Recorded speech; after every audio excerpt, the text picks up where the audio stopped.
ಆತ್ಮೀಯ ವಿದ್ಯಾರ್ಥಿಗಳೇ, ನಾನು ಶಿವಾನಂದ ಮಟ್ಯಪ್ಪನವರ್. ಸೂಕ್ಷ್ಮ ಅರ್ಥಶಾಸ್ತ್ರದಲ್ಲಿ ಬರುವ ದೀರ್ಘಾವಧಿ ಉತ್ಪಾದನಾ ವಿಶ್ಲೇಷಣೆ, ಅದರಲ್ಲಿ ಪ್ರತಿಫಲಗಳ ಪ್ರಮಾಣದ ನಿಯಮ ಅಂತ ಕರಿತೀವಿ. ದೀರ್ಘಾವಧಿ ಉತ್ಪಾದನಾ ವಿಶ್ಲೇಷಣೆಯನ್ನು ಕುರಿತು ಬರೆಯಿರಿ ಅಂತಲೂ ಕೇಳ್ಬೋದು, ಅಥವಾ ಪ್ರತಿಫಲಗಳ ಪ್ರಮಾಣದ ನಿಯಮವನ್ನು ಕುರಿತು ಬರೆಯಿರಿ ಅಂತಲೂ ಕೇಳ್ಬೋದು.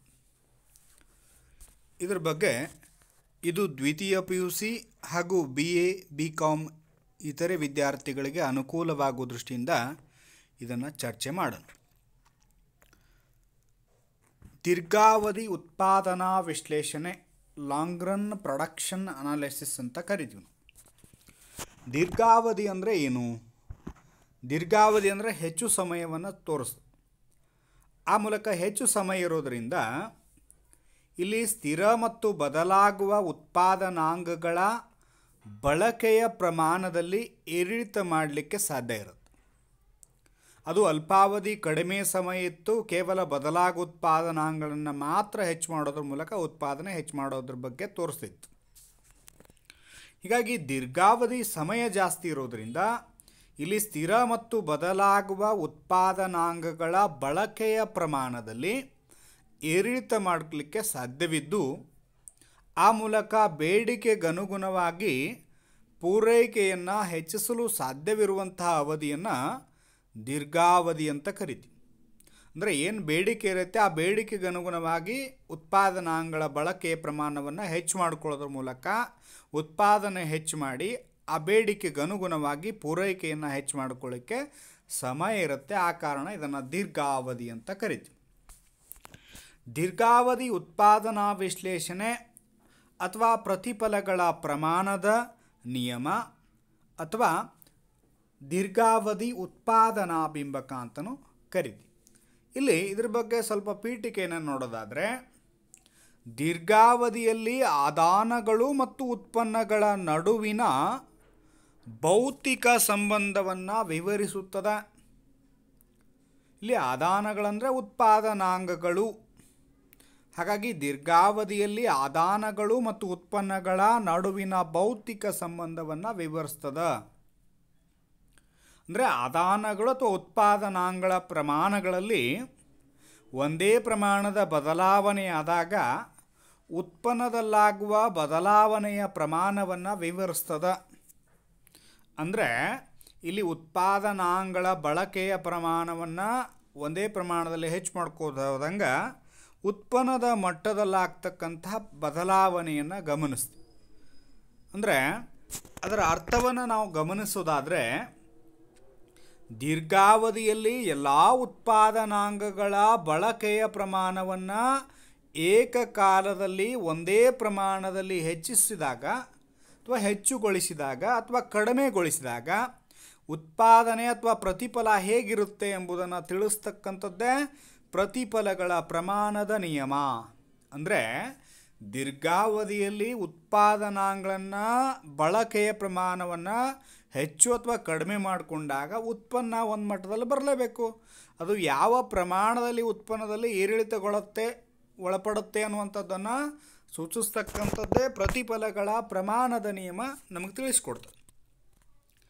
ಇನ್ನು ಪ್ರತಿಫಲಗಳ ಪ್ರಮಾಣದ ನಿಯಮವನ್ನು ಬೀಜಗಣಿತದ ರೂಪದೊಳಗೆ ಅಥವಾ ಒಂದು ಸೂತ್ರದ ಮೂಲಕ ಅದನ್ನು ವ್ಯಕ್ತಪಡಿಸ್ಬೋದು. Q = ದಿ ಫಂಕ್ಷನ್ ಆಫ್ ಬ್ರಾಕೆಟ್ನೊಳಗೆ x1, x2 dash bracket complete ಆಗುತ್ತೆ. ಇಲ್ಲಿ ಉತ್ಪಾದನಾಂಗಗಳು ಇದು x2 ಅಂತ ಭಾವಿಸೋಣ. ಇಲ್ಲಿ Q ಅಂತಂದರೆ ಉತ್ಪನ್ನದ ಪ್ರಮಾಣವನ್ನು ಸೂಚಿಸ್ತದೆ. ಇಲ್ಲಿ x1 x2 ಅನ್ನುವಂಥದ್ದು ವಿವಿಧ ಉತ್ಪಾದನಾಂಗಗಳು. ಈ ಫಂಕ್ಷನ್ ಅನ್ನುವಂಥದ್ದು ಉತ್ಪಾದನಾಂಗಗಳು ಮತ್ತು ಉತ್ಪನ್ನದ ನಡುವಿನ ಸಂಬಂಧವನ್ನು ಸೂಚಿಸ್ತದೆ. ಆ ಮೂಲಕ ಇದನ್ನು ದೀರ್ಘಾವಧಿ ಉತ್ಪಾದನಾ ಬಿಂಬಕ ಅಂತಲೂ ನಾವು ಕರಿತೀವಿ. ಇನ್ನು ಪ್ರತಿಫಲಗಳ ಪ್ರಮಾಣದ ನಿಯಮದ ಹಂತಗಳು ಅಂದರೆ ಉತ್ಪಾದನೆಯಲ್ಲಿ ಉತ್ಪಾದನಾಂಗಗಳ ತೊಡಗಿಸುವಿಕೆಯ ಪ್ರಮಾಣದ ಆಧಾರದ ಮೇಲೆ ಉತ್ಪನ್ನದ ಪ್ರಮಾಣದಲ್ಲಿ 3 ರೀತಿ ಉತ್ಪನ್ನವನ್ನು ನಾವು ಕಾಣ್ತೀವಿ. ಆ ಉತ್ಪನ್ನದ ಪ್ರಮಾಣವನ್ನು ಆಧರಿಸಿ 3 ರೀತಿ ವಿಭಜನೆಯನ್ನು ಮಾಡಿಕೊಳ್ತೀವಿ.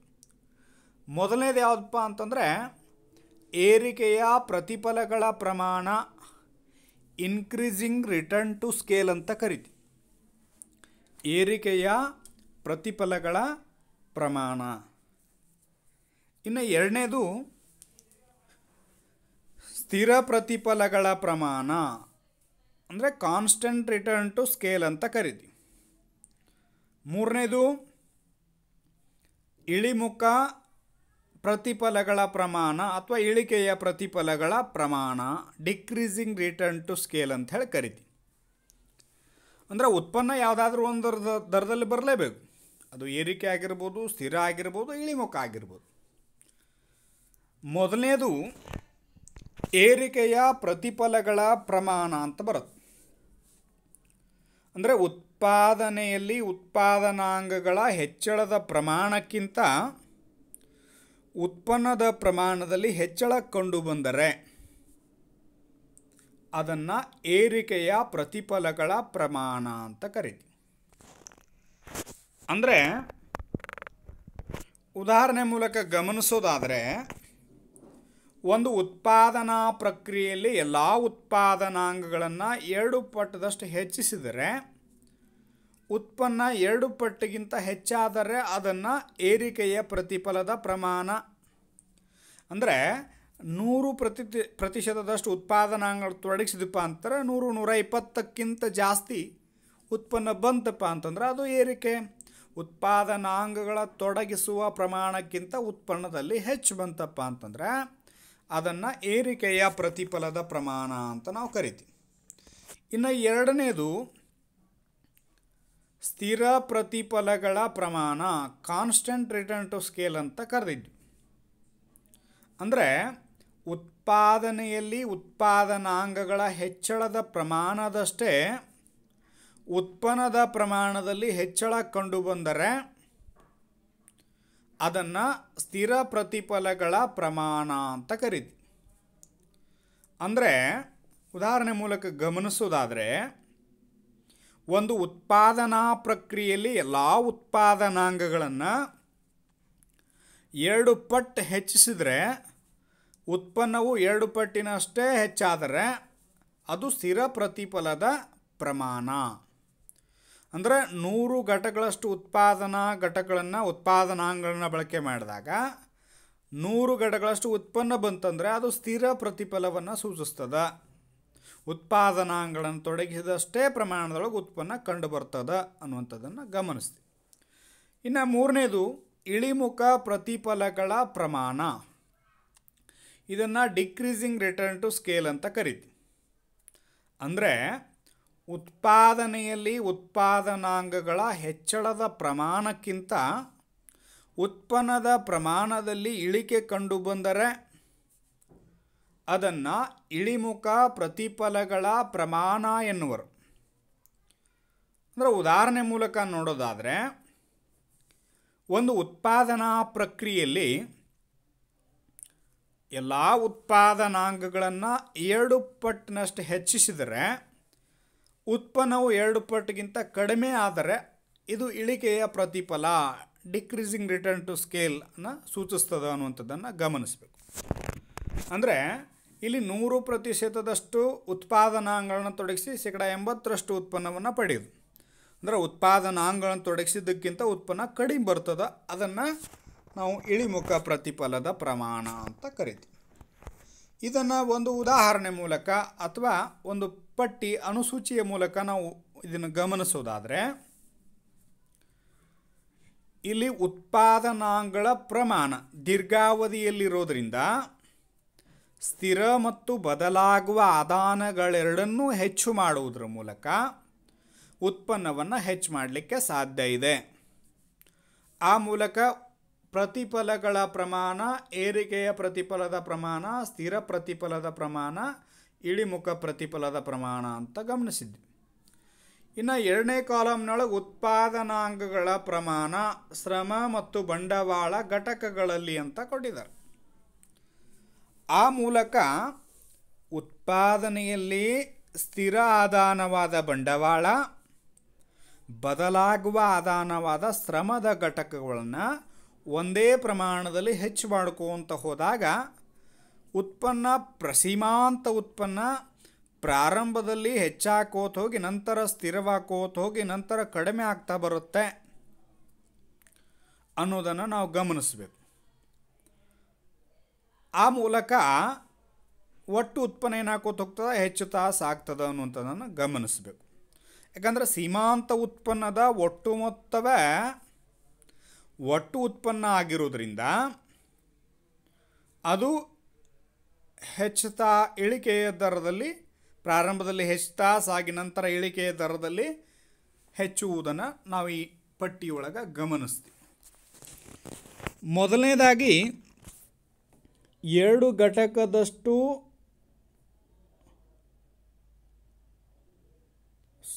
ಶ್ರಮದ ಪ್ರಮಾಣ ಅಥವಾ 2 ಘಟಕದಷ್ಟು ಬಂಡವಾಳ ಯಾವುದಾದ್ರೂ ಅಂದ್ಕೊಳ್ಳಿ.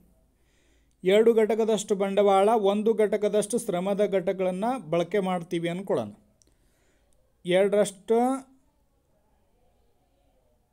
ಬಂಡವಾಳದ ಪ್ರಮಾಣ, ಶ್ರಮದ ಪ್ರಮಾಣ 2 ಘಟಕಗಳಷ್ಟು, ಬಂಡವಾಳದ ಪ್ರಮಾಣ 1 ಘಟಕಗಳಷ್ಟು ಇದೆ ಅಂದ್ಕೊಳ್ಳೋಣ. ಆ ಮೂಲಕ ಸೀಮಾಂತ ಉತ್ಪನ್ನ, ಅವುಗಳಿಂದ ಬರ್ತಕ್ಕಂಥ ಸೀಮಾಂತ ಉತ್ಪನ್ನ ಕೊನೆಯ ಹೆಚ್ಚುವರಿ ಅಥವಾ ಕೊನೆಯ ಘಟಕದಿಂದ ಬರ್ತಕ್ಕಂಥ ಉತ್ಪನ್ನ ಕೊನೆಯದು ಇದೆ, ಮೊದಲನೇದು ಇದೆ ಆಗಿರೋದ್ರಿಂದ ಸೀಮಾಂತ ಉತ್ಪನ್ನ ಎಷ್ಟು ಬಂತು, 20ರಷ್ಟು ಬಂತು. ಆ ಮೂಲಕ ಒಟ್ಟು ಉತ್ಪನ್ನ 20ರಷ್ಟು ಆಗ್ತದೆ. ಇನ್ನು ಶ್ರಮದ ಘಟಕಗಳನ್ನು 4ರಷ್ಟು, ಬಂಡವಾಳದ ಘಟಕಗಳನ್ನು 7ರಷ್ಟು ಬಳಕೆ ಮಾಡಿಕೊಂಡಿವಿ ಅಂದ್ಕೊಳ್ಳೋಣ. ಆ ಮೂಲಕ ಸೀಮಾಂತ ಉತ್ಪನ್ನ ಹೆಚ್ಚು ಬಂತು. ಎಷ್ಟು ಬಂತು, 30 ಬಂತು. ಹೌದಾ? ಆಮೇಲೆ 6 ಘಟಕಗಳಷ್ಟು ಬಂಡವಾಳ, ಶ್ರಮ 3 ಘಟಕಗಳಷ್ಟು ಬಂಡವಾಳವನ್ನು ಬಳಕೆ ಮಾಡಿಕೊಂಡ್ವಿ. ಇದು ಯಾವುದಾದ್ರೂ ಶ್ರಮ ಅಂದ್ಕೊಳ್ಳಿ, ಇದು ಬಂಡವಾಳ ಅಂದ್ಕೊಳ್ಳಿ, ನೀವು ಯಾವುದು ಅಂದ್ಕೊಂಡ್ರೂ ನಡೀತು. ಇಲ್ಲಿ ಶ್ರಮದ ಘಟಕ 6ರಷ್ಟಿದೆ, ಬಂಡವಾಳದ ಘಟಕ 3ರಷ್ಟಿದೆ. ಅದಕ್ಕೆ ಅನುಗುಣವಾಗಿ ನಾವು ಇಟ್ಕೊಂಡಂತೆ ಅದನ್ನು ಎಕ್ಸ್ಪ್ಲೇನ್ ಕೊಡಬೇಕು. 6 ಘಟಕಗಳಷ್ಟು ಶ್ರಮ, 3 ಘಟಕಗಳಷ್ಟು ಬಂಡವಾಳವನ್ನು ಬಳಕೆ ಮಾಡಿಕೊಂಡು ಉತ್ಪನ್ನ ಸೀಮಾಂತ ಉತ್ಪನ್ನ 40ರಷ್ಟು ಬಂತು. ಅಂದರೆ ಇಲ್ಲಿ 2ರಿಂದ 4, 4ರಿಂದ 6, 6, 8, 10, 12, 14, 16, 18, 20 ಇಟ್ಕೊಂಡ್ವಿ. ಇದನ್ನು 1, 2, 3, 4, 5, 6, 7, 8, 9, 10 ಅಂದರೆ ಒಂದೇ ಪ್ರಮಾಣದಲ್ಲಿ ಹೆಚ್ಚು ಮಾಡ್ಕೋತ ಹೋಗಿವಿ. ಆ ಮೂಲಕ ಸೀಮಾಂತ ಉತ್ಪನ್ನ ಮೊದಲನೇ ಘಟಕ 2 ಘಟಕದ ಶ್ರಮ, 1 ಘಟಕದ ಬಂಡವಾಳ, 4 ಘಟಕಗಳ ಶ್ರಮ, 2 ಘಟಕಗಳಷ್ಟು ಬಂಡವಾಳ, 6 ಘಟಕಗಳ ಶ್ರಮ, 3 ಘಟಕಗಳಷ್ಟು ಬಂಡವಾಳ. ಆ ಮೂಲಕ ಸೀಮಾಂತ ಉತ್ಪನ್ನ 20, 30, 40 ಬಂದಿತ್ತು. ಸೀಮಾಂತ ಉತ್ಪನ್ನದ ಒಟ್ಟು ಮೊತ್ತ ಒಟ್ಟು ಉತ್ಪನ್ನ ಆಗಿರೋದ್ರಿಂದ 20 ಇದ್ದದ್ದು 20 ಬಂತು. 20 + 30 50 ಬರ್ತದೆ. 50 + 40 90 ಬರ್ತದೆ. ಆ ಮೂಲಕ ಸೀಮಾಂತ ಉತ್ಪನ್ನ ಹೆಚ್ಚಾಕೋತ ಹೋಗ್ಯದಲ್ಲ, ಇದು ಏರಿಕೆಯ ಪ್ರತಿಫಲದ ಪ್ರಮಾಣವನ್ನು ಸೂಚಿಸ್ತದೆ. ಇನ್ನು ಶ್ರಮದ ಘಟಕಗಳನ್ನು 6ರಿಂದ 8ಕ್ಕೆ ಹೆಚ್ಚು ಮಾಡ್ಕೊಂಡ್ವಿ, ಬಂಡವಾಳದ ಘಟಕವನ್ನು 3ರಿಂದ 4ಕ್ಕೆ ಹೆಚ್ಚು ಮಾಡ್ಕೊಂಡಿವಿ ಅಂತಂದ್ರೆ ಇಲ್ಲಿ ಸ್ಥಿರ ಮತ್ತು ಬದಲಾಗುವ ಉತ್ಪಾದನಾಂಗಗಳ ಎರಡನ್ನೂ ಹೆಚ್ಚು ಮಾಡಿವಿ. ಅದು ಶ್ರಮದ ಘಟಕ ಮತ್ತು ಬಂಡವಾಳದ ಘಟಕ ಎರಡನ್ನೂ ಹೆಚ್ಚು ಮಾಡ್ಕೊಂಡ್ವಿ. ಆ ಮೂಲಕ ಬರ್ತಕ್ಕಂಥ ಸೀಮಾಂತ ಉತ್ಪನ್ನ ಎಷ್ಟದ, 50ರಷ್ಟು. ಹೌದಾ? ಅಲ್ಲಿ 50ರಷ್ಟು ಅದಂದರೆ ಉತ್ಪನ್ನದ ಪ್ರಮಾಣ ಹೆಚ್ಚಾಗಿದೆ, ಆದರೆ ಕಡಿಮೆ ಪ್ರಮಾಣದಲ್ಲಿ ಹೆಚ್ಚಾಗಿದೆ. ಇನ್ನು 8 ಘಟಕಗಳಷ್ಟು ಶ್ರಮದ ಘಟಕಗಳನ್ನ 10ರಷ್ಟು ಹೆಚ್ಚು ಮಾಡ್ಕೊಂಡ್ವಿ. ಬಂಡವಾಳದ ಘಟಕವನ್ನು 4ರಿಂದ 5ಕ್ಕೆ ಹೆಚ್ಚು ಮಾಡಿಕೊಂಡಾಗ ಬರ್ತಕ್ಕಂಥ ಸೀಮಾಂತ ಉತ್ಪನ್ನ 50ರಷ್ಟೇ ಆಗಿರುತ್ತೆ. ಕೊನೆಯ ಘಟಕದ ಉತ್ಪನ್ನ 50ರಷ್ಟೇ ಆಗ್ತದೆ. ಆಮೇಲೆ 10ರಿಂದ 12ರಷ್ಟು ಶ್ರಮದ ಘಟಕನ ಹೆಚ್ಚು ಮಾಡಿಕೊಂಡು 5ರಿಂದ 6 ಘಟಕಗಳಷ್ಟು ಶ್ರಮವನ್ನು ಹೆಚ್ಚು ಮಾಡಿಕೊಂಡಾಗ ಬರ್ತಕ್ಕಂಥ ಸೀಮಾಂತ ಉತ್ಪನ್ನ 50ರಷ್ಟೇ ಇರ್ತದೆ. ಆಮೇಲೆ 12 ಘಟಕಗಳಷ್ಟು ಶ್ರಮವನ್ನು 14ಕ್ಕೆ ಹೆಚ್ಚು ಮಾಡಿಕೊಂಡಾಗ 6ರಿಂದ 7ಕ್ಕೆ ಬಂಡವಾಳದ ಘಟಕ ಹೆಚ್ಚು ಮಾಡಿಕೊಂಡಾಗ ಸೀಮಾಂತ ಉತ್ಪನ್ನ 50ರಷ್ಟು ಅದ. ಅಂದರೆ ಆ ಕೊನೆಯ ಘಟಕದ ಉತ್ಪನ್ನ ಒಂದೇ ಪ್ರಮಾಣದಲ್ಲಿ ಬರ್ತಕ್ಕಂಥದ್ದನ್ನು ನಾವು ಕಾಣ್ತೀವಿ. ಆ ಮೂಲಕ ಸೀಮಾಂತ ಉತ್ಪನ್ನ 90 ನೋಡಿ, 90 ಇದೆ ಒಟ್ಟು ಉತ್ಪನ್ನ. 90 + 50 140, 140 + 50 190, 190 + 50 240, 240 + 50 280. ಆ ಮೂಲಕ ಒಟ್ಟು ಉತ್ಪನ್ನ ಹೆಚ್ಚಾಗ್ಯದ, ಆದರೆ ಇಳಿಕೆಯ ದರದಲ್ಲಿ ಹೆಚ್ಚಾಗ್ಯದ. ಇಲ್ಲಿ ಸೀಮಾಂತ ಉತ್ಪನ್ನ ಕಡಿಮೆ ಆಕೋತ ಬಂದು. ಇನ್ನು ಇದಕ್ಕೂ ಮೀರಿ ಉತ್ಪಾದನಾಂಗಗಳ ಹೆಚ್ಚು ಮಾಡ್ಕೋತ ಹೋದ್ವಿ ಅಂತಂದ್ರೆ ಉತ್ಪನ್ನ ಇಳಿಮುಖ ಪ್ರತಿಫಲದ ಹಂತವನ್ನು ತಲುಪ್ತದೆ. ಇಲ್ಲಿ 14ರಿಂದ 16ರಷ್ಟು ಶ್ರಮದ ಘಟಕಗಳನ್ನು, ಬಂಡವಾಳದ ಘಟಕವನ್ನು 7ರಿಂದ 8ರಷ್ಟೇ ಹೆಚ್ಚು ಮಾಡ್ಕೊಂಡಿವಿ ಅಂದ್ಕೊಳ್ಳೋಣ. ಅಥವಾ ಇದೇ ಶ್ರಮದ ಘಟಕ ಅಂದ್ರೆ ನಡೀತದೆ. 8 ಹೆಚ್ಚು ಮಾಡ್ಕೊಂಡಾಗ ಸೀಮಾಂತ ಉತ್ಪನ್ನ ಕಡಿಮೆ ಬರ್ತದೆ 30ರಷ್ಟು. ಆಮೇಲೆ 16ರಿಂದ 18 ಘಟಕಗಳ ಶ್ರಮವನ್ನು ಹೆಚ್ಚು ಮಾಡಿಕೊಂಡು 8ರಿಂದ 9ರಷ್ಟು ಬಂಡವಾಳವನ್ನು ಹೆಚ್ಚು ಮಾಡಿಕೊಂಡಾಗ ಬಂದಿರತಕ್ಕಂಥ ಸೀಮಾಂತ ಉತ್ಪನ್ನ 20 ಆಗ್ತದೆ. ಆಮೇಲೆ 18ರಿಂದ 20ಕ್ಕೆ ಶ್ರಮದ ಘಟಕವನ್ನು ಹೆಚ್ಚು ಮಾಡಿಕೊಂಡು ಬಂಡವಾಳದ ಘಟಕವನ್ನು 10ರಷ್ಟು ಹೆಚ್ಚು ಮಾಡಿಕೊಂಡಾಗ ಸೀಮಾಂತ ಉತ್ಪನ್ನ 10ರಷ್ಟು ಬರ್ತದೆ.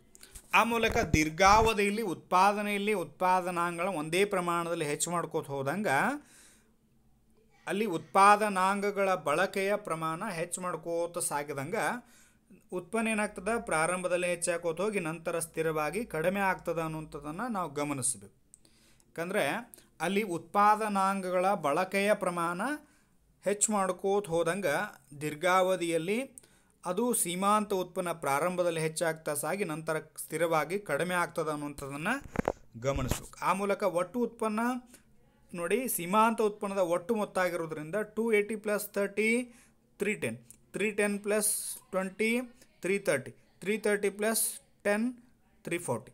ಇದು ಪದವಿ ವಿದ್ಯಾರ್ಥಿಗಳು ಮಾತ್ರ. PUC ಬೇಕಂದ್ರೆ 4 ಅಂಕಕ್ಕೆ ಇರೋದ್ರಿಂದ ಈ ಪಟ್ಟಿ ಹಾಕದೇ ಇದ್ದರೂ ನಡೀತದೆ. ಆ ಮೂಲಕ ಒಟ್ಟು ಸೀಮಾಂತ ಉತ್ಪನ್ನ ಹೆಚ್ಚಾಗ್ತಾ ಹೋಗಿ ನಂತರ ಸ್ಥಿರವಾಗಿ ಕಡಿಮೆ ಆಗಿರುವುದನ್ನು ಗಮನಿಸ್ತೀವಿ. ಆ ಮೂಲಕ ಸೀಮಾಂತ ಉತ್ಪನ್ನದ ಒಟ್ಟು ಮೊತ್ತ ಒಟ್ಟು ಉತ್ಪನ್ನ ಆಗಿರೋದ್ರಿಂದ ಒಟ್ಟು ಉತ್ಪನ್ನ 20, 50, 90, 140, 190, 240, 280, 310, 330, 340 ಇದೆ. ಸೀಮಾಂತ ಉತ್ಪನ್ನ ಎಷ್ಟದ? 20, 30, 40, 50, 50, 50, 50, 30, 10, 20, 10. ಆ ಮೂಲಕ ನೋಡಿ, ಉತ್ಪಾದನಾಂಗಗಳನ್ನು ಸ್ಥಿರ ಮತ್ತು ಬದಲಾಗುವ ಎರಡನ್ನೂ ಹೆಚ್ಚು ಮಾಡ್ಕೋತ ಒಂದೇ ಪ್ರಮಾಣದಲ್ಲಿ ಹೆಚ್ಚು ಮಾಡ್ಕೋತ ಹೋದಂಗೆ ಸೀಮಾಂತ ಉತ್ಪನ್ನ ಪ್ರಾರಂಭದಲ್ಲಿ ಹೆಚ್ಚು ನಂತರ ಸ್ಥಿರವಾಗಿ ಕಡಿಮೆ ಆಗುತ್ತೆ ಅನ್ನೋದನ್ನು ಗಮನಿಸಬೇಕು. ಆ ಮೂಲಕ ಒಟ್ಟು ಉತ್ಪನ್ನ ಇಳಿಕೆಯ ದರದಲ್ಲಿ ಹೆಚ್ಚುತ್ತಾ ಸಾಗ್ತದೆ. ಇದನ್ನು ಒಂದು ರೇಖಾಚಿತ್ರದ ಮೂಲಕ ಗಮನಿಸ್ಬೋದು. ಪ್ರತಿಫಲಗಳ ಪ್ರಮಾಣದ ನಿಯಮವನ್ನು ಒಂದು ರೇಖಾಚಿತ್ರದ ಮೂಲಕ ವಿವರಣೆ ಕೊಡೋದಾದರೆ ಇಲ್ಲಿ ಉತ್ಪಾದನಾಂಗಗಳ ಪ್ರಮಾಣವನ್ನು OX ಅಕ್ಷ ಸೂಚಿಸ್ತದೆ. ಅದು ಶ್ರಮದ ಘಟಕ ಆಗಿರ್ಬೋದು, ಬಂಡವಾಳದ ಘಟಕ ಆಗಿರ್ಬೋದು. ಪ್ರಾರಂಭದೊಳಗೆ ಅದನ್ನು ಹೆಚ್ಚು ಮಾಡ್ಕೋತ ಹೋದಂಗೆ ಏನಾಗ್ತದೆ ಅಂತಂದ್ರೆ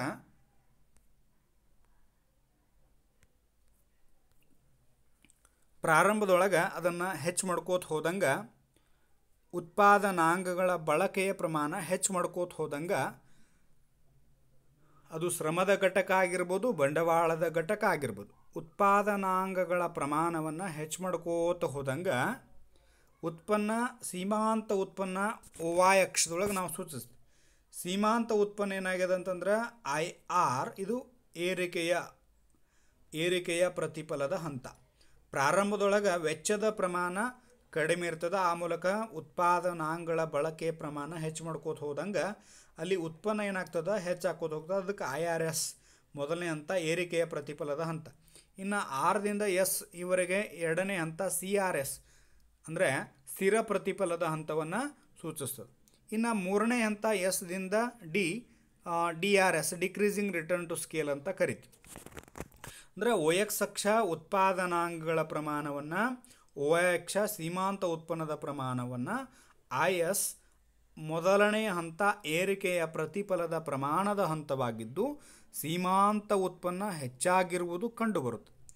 ಆಮೇಲೆ RS ಎರಡನೇ ಹಂತ ಸ್ಥಿರ ಪ್ರತಿಫಲದ ಪ್ರಮಾಣದ ಹಂತವಾಗಿದ್ದು ಸೀಮಾಂತ ಉತ್ಪನ್ನ ಸ್ಥಿರ ಪ್ರಮಾಣದಲ್ಲಿ ಹೆಚ್ಚಾಗಿರುವುದು ಕಂಡುಬರ್ತದೆ. ಇಲ್ಲಿ ಸ್ಥಿರ ಪ್ರಮಾಣದಲ್ಲಿ ಹೆಚ್ಚಾಗಿರುವುದು 50-50-50 ಅಂದ್ಕೊಳ್ಳೋಣ.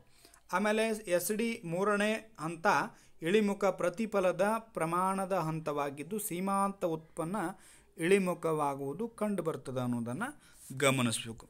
ಆಮೇಲೆ PU ವಿದ್ಯಾರ್ಥಿಗಳಿಗೆ 4 ಅಂಕದ ಪ್ರಶ್ನೆಯಲ್ಲಿ ಕೇಳ್ತಾರೆ, ಬದಲಾಗುವ ಅಥವಾ ಪ್ರತಿಫಲಗಳ ಪ್ರಮಾಣದ ನಿಯಮ ವಿವರಿಸಿ ಅಂತೇಳಿ. ಪದವಿ ವಿದ್ಯಾರ್ಥಿಗಳಿಗೆ 15 ಅಂಕ ಅಥವಾ 5 ಅಂಕದ ಪ್ರಶ್ನೆ ರೂಪದೊಳಗೆ ಇದನ್ನು ಕೇಳೋ ಸಾಧ್ಯತೆ ಇರ್ತದೆ ಅಂತ ಹೇಳ್ತಾ ಈ ಕ್ಲಾಸ್ಗೆ ವಿರಾಮ ನೀಡ್ತೀನಿ. ಧನ್ಯವಾದಗಳು.